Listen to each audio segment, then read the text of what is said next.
Hey guys, J-Man here. Okay, we're doing some Wolverine talk. I've always loved Wolverine. You know that I've got a special place in my heart for him. As a teen, I dressed up as Wolverine. I was there from Wolverine #1, not the miniseries, but the one where he was standing on top of the dead bodies. That #1. I ended up selling my childhood copy of Wolverine #1 because it was really beat up. I think I sold it just to someone who really desperately wanted one. So I'm in the market for another Wolverine #1 just to have it, but it is what it is. There's just so many Wolverine comics; it's hard to get all of them. So we're talking about Wolverine #9 today. So I did go to Gotham Central Comics and Collectibles, which is in Mississauga, Ontario. I was able to get my books this week. So we're going to talk about Wolverine #9. I'm going to go through it digitally because I've already bagged and boarded this, and I just kind of forgot and just did it. So I do have the digital copy as well. Okay, before I get into that though, I want to show you guys I ended up getting this. This is the Wolverine that I dressed up as for Halloween. I didn't even know they made a Funko Pop of this. I've been trying to cut down on these because they get very addictive. This one was only at Target. So I'm in Canada. We don't have Target here anymore. We did have Target, and between you and me, I loved it. I loved Target. So I had to order this sucker off of eBay, but it's worth it to have them. So and it came in one of these protector cases. I normally just open these, but I'm going to keep them in the case just because he's very special. If I find more of these, I'll definitely buy a few more. I'd love to have one for my desk. I don't know what it is about. I don't know what it is about this Wolverine and Patch and that whole thing in Madripoor and everything. And, you know, with the Grey Hulk coming in there in those issues. And I don't know. There's just something really special about that to me. And I think that's why.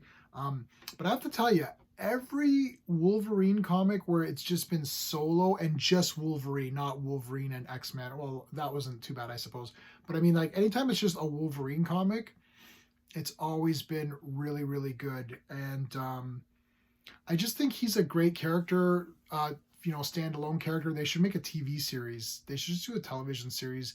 Do like, sort of like I guess it's not Netflix anymore, but like that sort of level of seriousness, and have him be Patch, do a season in Madripoor, maybe do a season of him, being like a Weapon X type of thing, maybe go from the beginning, and every season could be a different location. You could do like a Japanese one with Silver Samurai and all that. I mean, there's just so many things you could do with Wolverine. He's very versatile.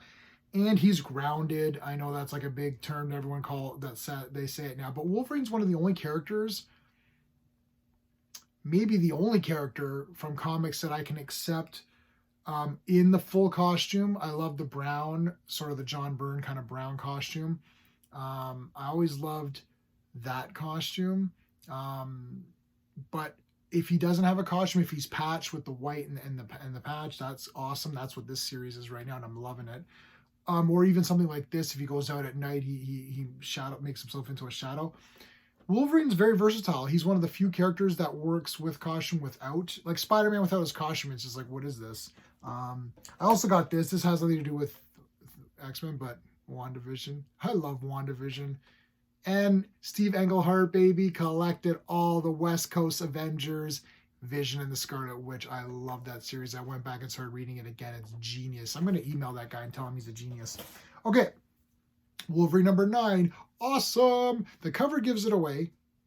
What is Wolverine's severed hand doing there? Oh my God. Spoilers are in effect for this kick-ass issue. I love the art in this. I love the way that they've done these grids where there's like a main image, and then in between this, it's like sections. I'll show you a better page later on. We get to see Maverick, Sabretooth, Wolverine. Who else is in there? A couple other guys going on different missions. They explain that every mission that these guys go on, they wipe their memory every week or so because they don't want them to feel remorse or try to question too much about what they're doing. It's genius. This entire book was 10 out of 10, easy.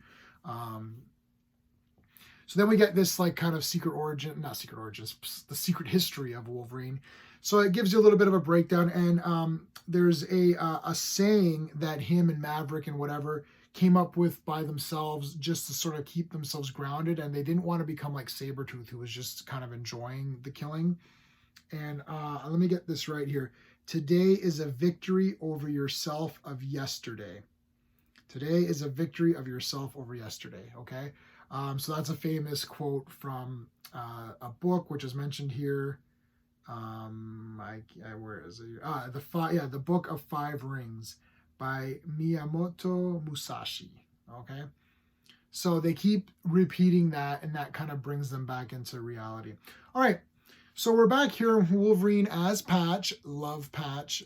He's attending this auction of very rare items, and a lot of people are there. Kingpin is there. Who else is there? These Cult of X guys. So a lot of heavy hitters are there. And the auctioneer starts to auction off, like, check this out. He's got like Black Widow's tooth. He's got Captain America's like cowl. Spider-Man's grave, that's cool. So just like really crazy. And Goblin glider, that's pretty neat right there in the corner. So, and he's got Wolverine's severed hand. So that triggers Wolverine into being like, what the heck? And he breaks his glass. He's like, what the hell? And then he's also got Maverick. So he's got Maverick, and it's a clean slate. He's like, Maverick's mind has been deeply wiped, so you can program him. So they're basically bidding on who gets to control Maverick. Wolverine is like, F this. So they figure out his identity. They figure out it's Wolverine, and then they're like, oh my god, it's Wolverine. And then that's it, it's time.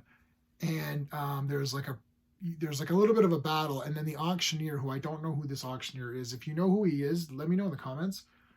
He has some sort of powers, and he starts to control Wolverine, or he like whisks him around or whatever. And this is another cool page. So you see Wolverine laying there, and then different little memories.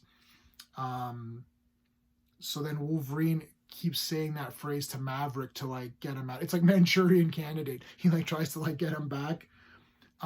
So he gets him back, and then they're teamed up at the end, and you're like, all right, man, what's going to happen next? And that's where we left off. I mean, this is 10 out of 10 for me. I loved it. I cannot wait for the next. Wolverine is just becoming one of my favorite comics. I did put X-Men back on the pull list. I took it off. I put it back on. Me taking it off was a fail, so I'm an idiot. I gotta keep X-Men. So I'm keeping X-Men, Wolverine, and New Mutants. Those are three for sure I'm keeping. Considering X-Force, but with all of the other stuff that I'm collecting, it's just getting really hard. I'm going to definitely 100% read all the X books.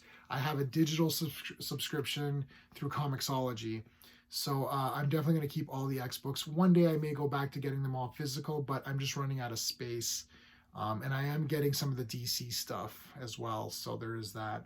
But I really like this Wolverine series. Let me know what your thoughts are, man. Like, it's killer. So yeah, until next time.